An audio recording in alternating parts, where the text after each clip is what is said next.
we're the strategic planning committee. So we're looking for, that doesn't mean we cover everything. So one of the things is, you guys are asking questions and sometimes they're saying that's not really in our, in our bailiwick. That's because of the definition of what we do. That doesn't mean that that's not being looked at, it's not being attended to by either some other committee or by the board itself. But when you are tasked with trying to look forward and anticipate what's going to happen, that's what we're doing. It doesn't mean we don't care about what's happened and what's in the past and what's going, it's just not in our scope of responsibility. So I hope you understand, you know, that's what we're about. Doesn't mean no one is looking at that, and certainly the board is very aware of the factors that you talked about there. Did we have a slide that showed present income versus? Thanks, Phil. We don't have it here. Thank you very much. You all keep up the good work. Very fine question in the audience. We're relatively new here, so maybe you can help us fill in a few blanks. What's the current population of Fairfield Glade, and what is it going to be in 5 years? And I think it would also be helpful to know of the mix, what percentage of part-time, full-time going forward as we start, to look at progress. And then finally, the whole country's talking about infrastructure.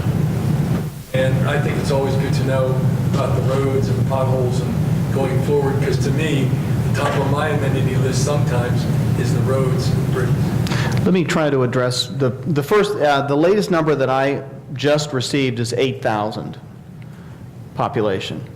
I'm sorry, the second question was? 5 years. What it's going to be in 5 years?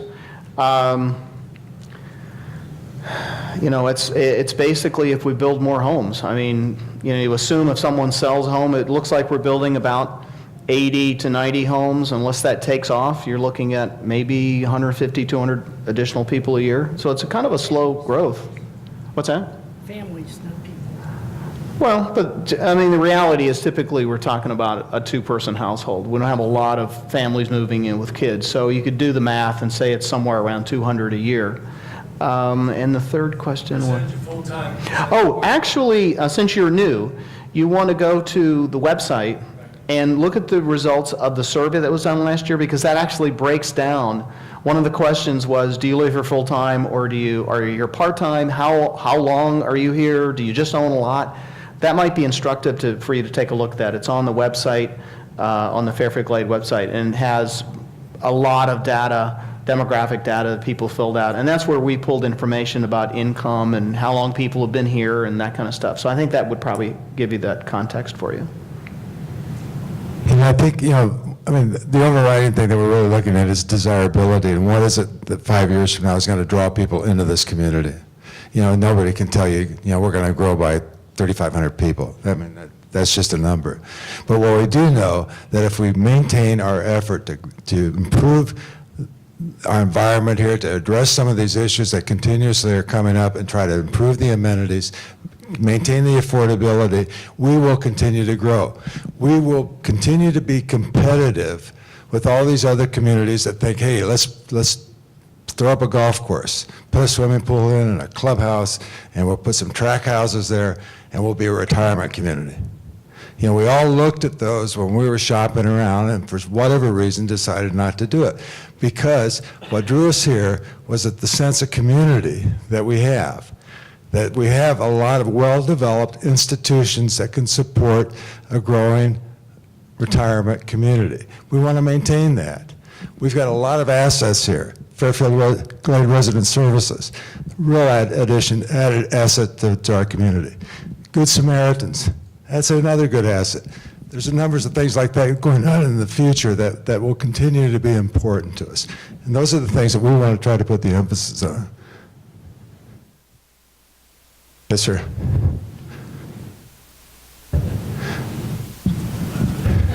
I'm right here. I'd like a mic. Yeah, he's coming. I may not need a mic. Thank you. You got two of them now. Yeah, okay.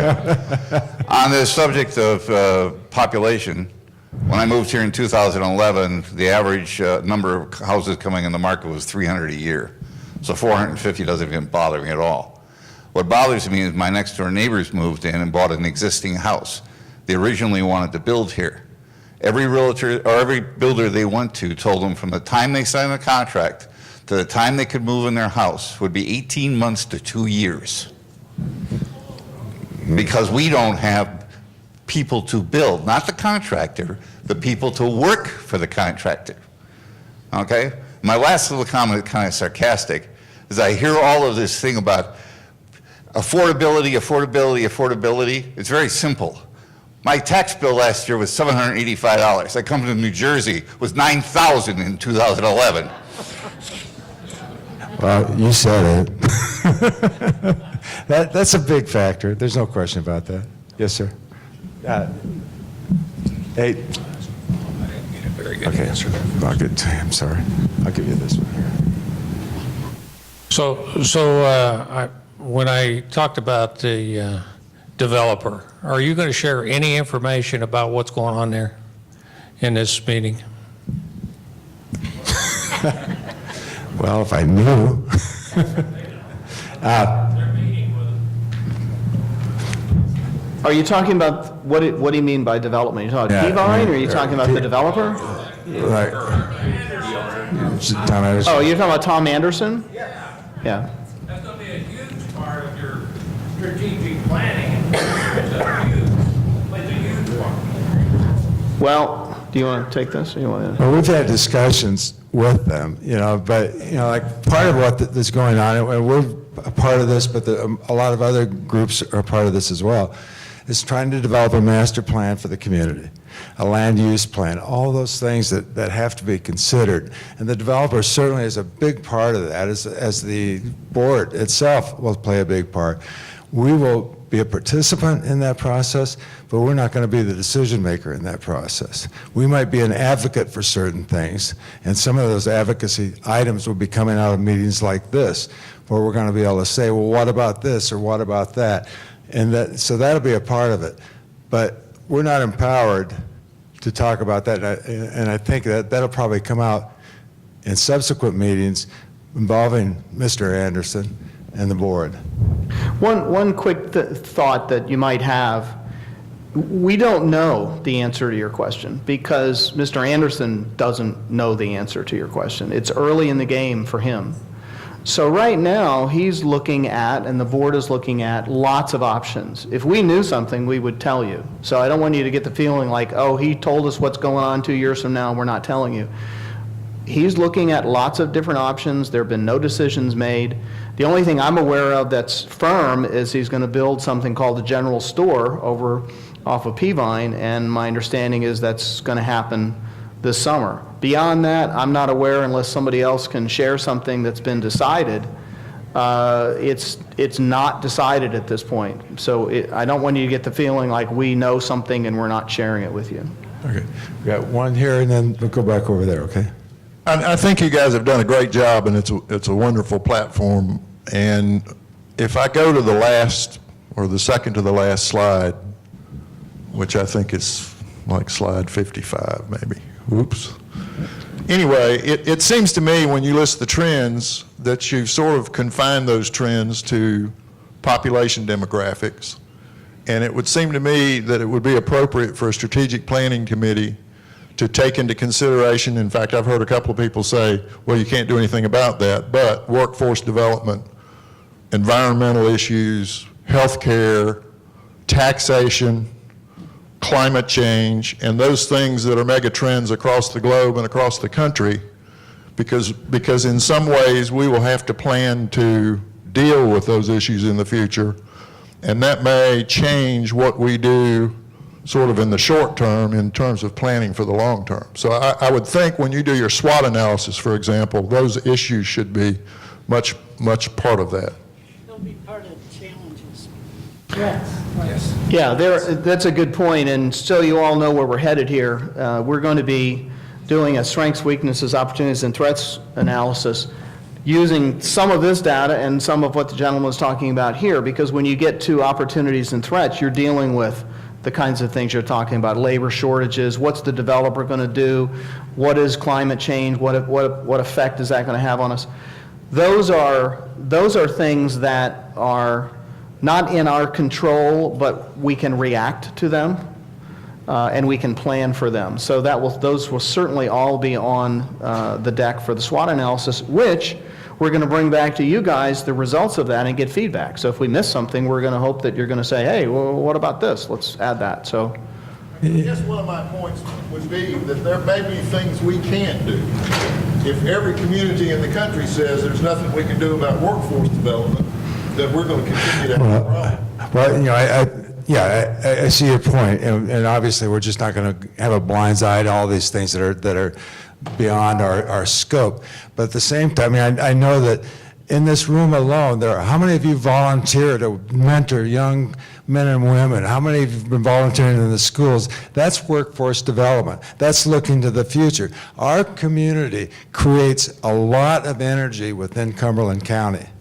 Whether we get recognized for that or not, we do.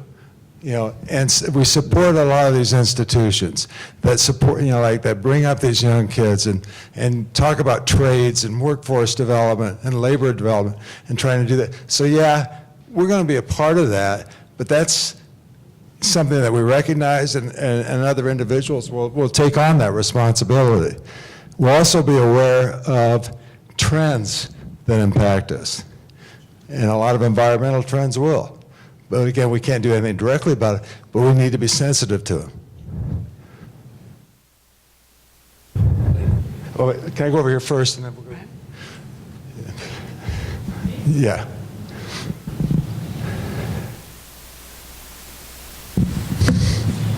I'd like to respond to what you're saying about Mr. Anderson, the developer. Okay, again, at the open air meeting, per a board member, and there's people here that can verify it, it was suggested, not necessarily set in stone, I want to make sure of that, but they stated that he is going to build his general store, and next door was the amphitheater, that he said he was willing to help us build, and then we wouldn't have to borrow the money, but we would pay him back. Full details wasn't on that, and it would be over 10 years. After that 10 years, he would lease the land to us for an additional 10 years. Okay, so that came from a board member. It wasn't anything in stone again, so I don't want somebody getting up here from the board and saying that wasn't said, because I have people here that can verify that that was said. Well, I think the key there is that it's not set in stone. But it was mentioned. It was mentioned. You said nothing had been really about the... Well, I guess nothing has been decided other than the general store. That's to let people know that is on there. Yeah, I mean, we are aware of that, you know, and land ownership has a big part of what we're talking about doing, and that's where, you know, striking a balance, working with the developer, all that stuff is very important to us right now. But we've wanted to do, in one of the SPC recommendations of a few years back was to develop an amphitheater, something that can be replace some of the facilities that were, you know, at Mirror Lake. And we are working on that, but there's a lot of different options that are being explored right now. And I think over the coming months, there'll be a lot more information. But right now, there's those relationships and the final details of the plans just haven't been agreed to. And they're being, hopefully within a couple of months, we'll know more about that. Yeah. The lady over here. Then Pat, can you hold it? Hi. So we're recent transplants from California, and we did a lot of research, especially my husband did a lot of research, and this was the best opportunity that we've seen. One of the things that I'd like to talk about is 88% of the people who responded thought that dining opportunities was really important. So I would like to see in the strategic planning affordable, consistent dining opportunities. Right now we just have one opportunity, and so I'd like to see there be affordable and consistent additional dining opportunities. if I could just say something quickly, just so you understand, ma'am, this is not a survey. This is how many communities of the 75 offer dining. Okay, so obviously, it's very high on the high in demand list. I just want to clarify, though, that that's 9 out of 10 have dining. Okay, and go ahead, Phil, you're going to. No, I was just going to say, personally, I've been advocating for a Chick-fil-A. And I'm tired of driving to Cookville.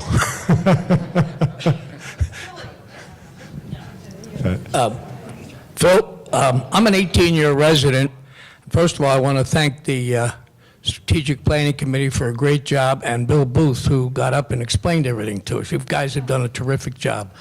I'm probably the guy who's guilty of sounding the warning bell on the Crab Orchard water utility. I've been attending their meetings for 10 years, and I'm here to tell you that I think they finally got the message. We do have water for the next 4, 5, 6 years, but down the road, if we expand, we are going to have a problem. Now, Crab Orchard recognizes this, and they are looking at several options. One was to get a local water source or to go to a regional water source. Unfortunately, in defense of Crab Orchard, they are at the mercy of the Army Corps of Engineers and TDEC. I think most of you will know what I'm talking about. You came from communities where your outside sources would overweigh the things you wanted to do. And it is a problem for Crab Orchard.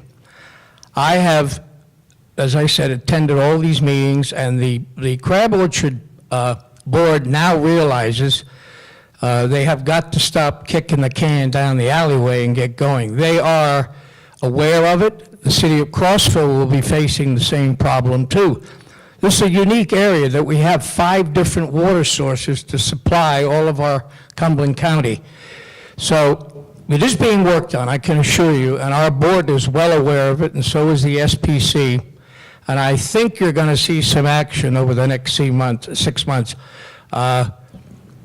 Everett Boland, who is the general manager, came to the board and made a presentation, and he knows that they've got to get moving on it. So I want everybody in this room to know that both VEC, and VEC has done their job, by the way. They've put in that second substation.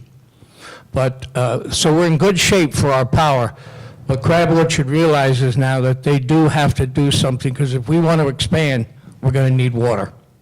Thank you. Pat? Thanks, Pat. Yeah, and I'll just add to that, I know that advocacy is a big part of this too, and that getting the Crab Orchard Utility District to recognize, first of all, we're the majority part of their market. You know, 70%, over 70% of the water that they sell it right here. So we're doing a number of things in terms of being a strong advocate for the interests of our community and our club, and we're going to keep that up. That goes a little bit beyond what the SPC is doing, but I know that there are other groups within the community that are strongly working on that, and we will keep that as a part of our efforts as well.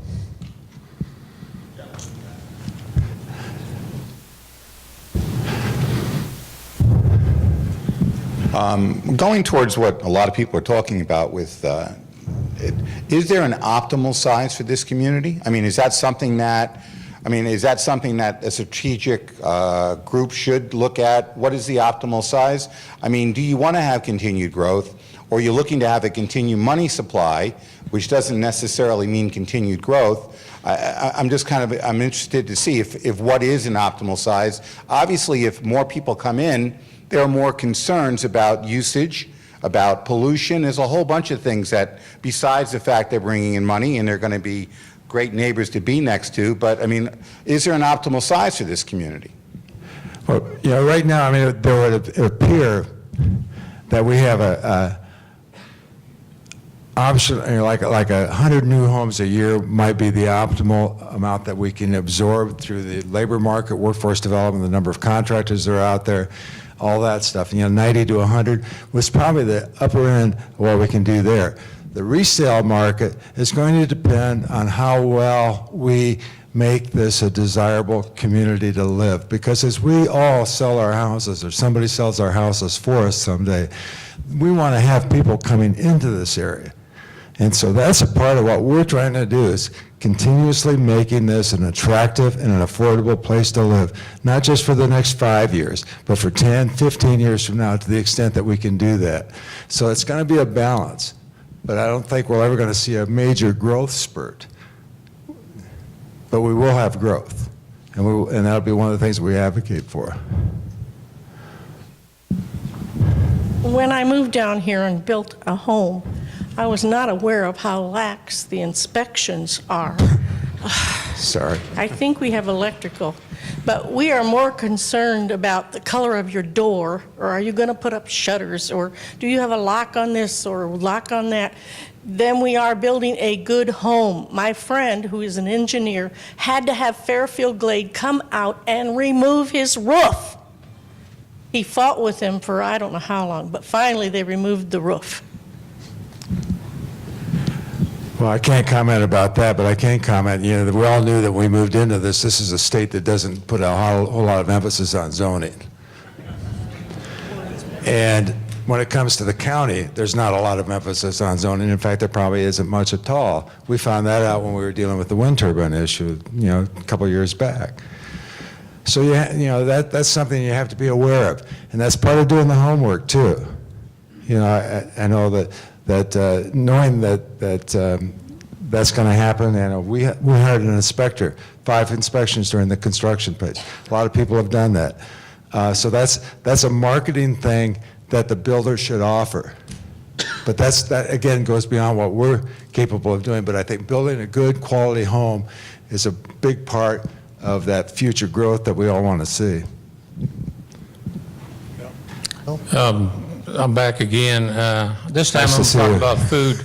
My background's food service. Of course, we've all been very concerned about the food service here. I would just like to say I think you're on the right track with getting a committee together. I admire all the people that are on that committee, because that's a tough job.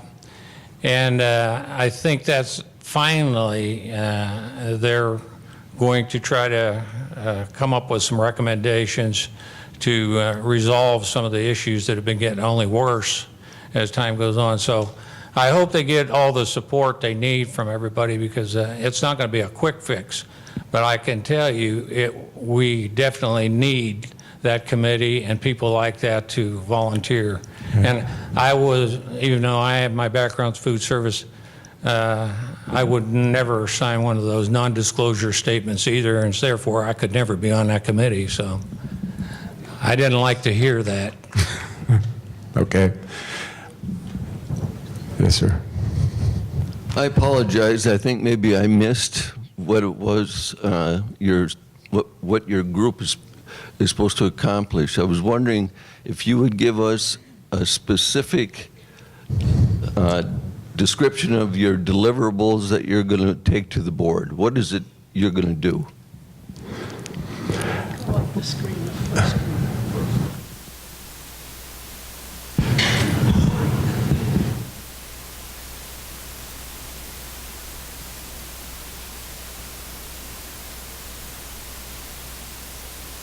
Yeah, go ahead. Okay. Good question from the gentleman. Okay, so we have a 3-step process. We're in the trends analysis phase right now. The next thing is, and we're getting input from you guys to expand the data that we gathered. We're going to take all of that and go do the SWOT analysis, and from that, we're going to try to delineate the strengths, weaknesses, opportunities, and threats. And we've talked around a lot of this stuff here today.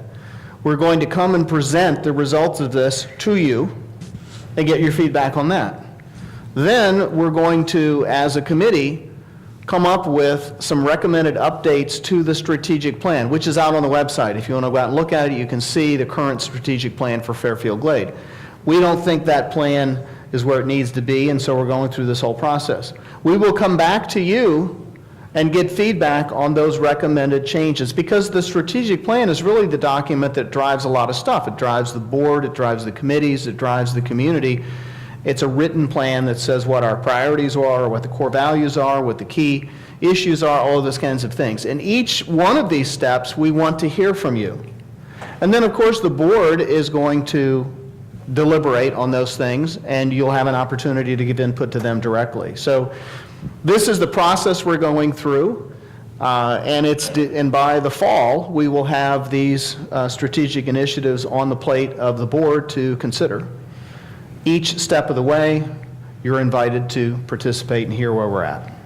And it's a value proposition. I mean, we want to inform the board of what we think are the trends that are going to impact our community. We want to make sure that they're aware of them and they understand what the consequences are to us.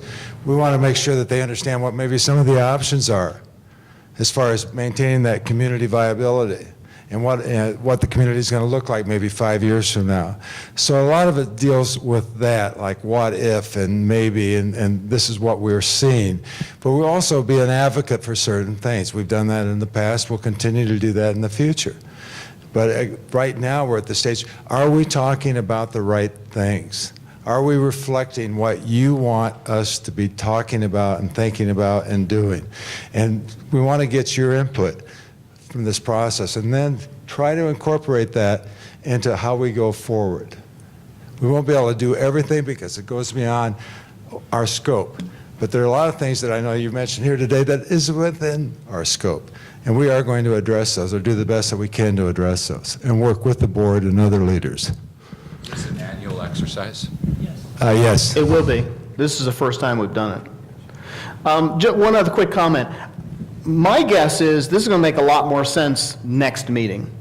We're talking about trends and a lot of esoteric kinds of things here, and when we start talking about striking weaknesses, opportunities, and threats, and particularly when we start talking about strategic initiatives, that's going to be a lot more concrete. So this is the squishiest, if you will, part of the whole process, because all we've done is gather a bunch of data and throw it out there to you guys. We haven't made, and we've made a few, drawn a few conclusions from that are kind of high level about affordability, et cetera.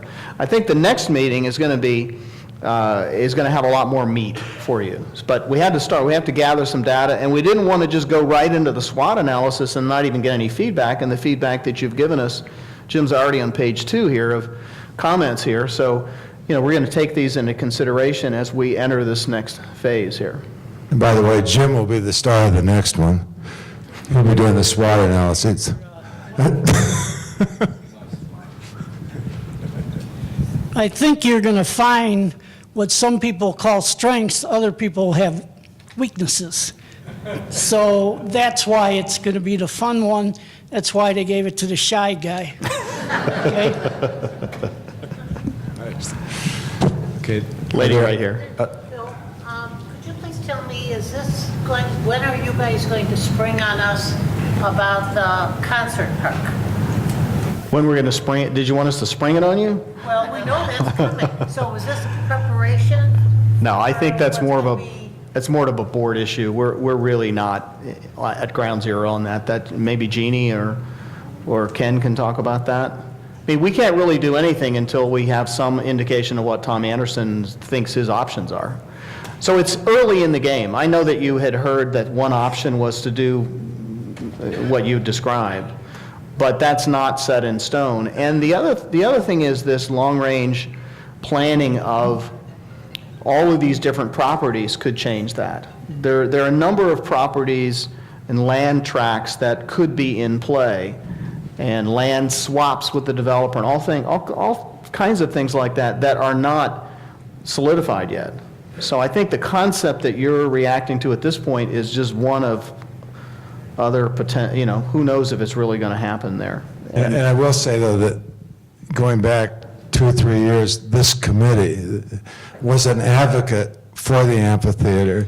We're going to continue to be an advocate for that, but in the sense that we're going to try to watch what's going on, make sure that we can have a great facility there that everybody can enjoy, and work out all those different options. But it's in a state of flux right now. I mean, there's a certain structure to that planning, but the decisions have not been made yet. I understand that, but is what you're doing now by presenting these, having these meetings, is that what you're doing is to prepare us for the fact of having this concert park? Is that what you guys are doing? Well, we're not going to make any more recommendations on the concert park. We've already done that. And so our position on that is pretty well established. We want to work with the board, we want to work with the developer, or anybody else that wants to make sure that that's a good option for us here and that we can enjoy that. But what we will put on the board is that we will get to a point where we will have recommendations, and we will be asking the board to do some specific things. Those will be talked to at the third town hall meeting, that before we go to the board, we'll have an opportunity to come back here to this group and others and say, this is what we're thinking, this is what we're seeing, this is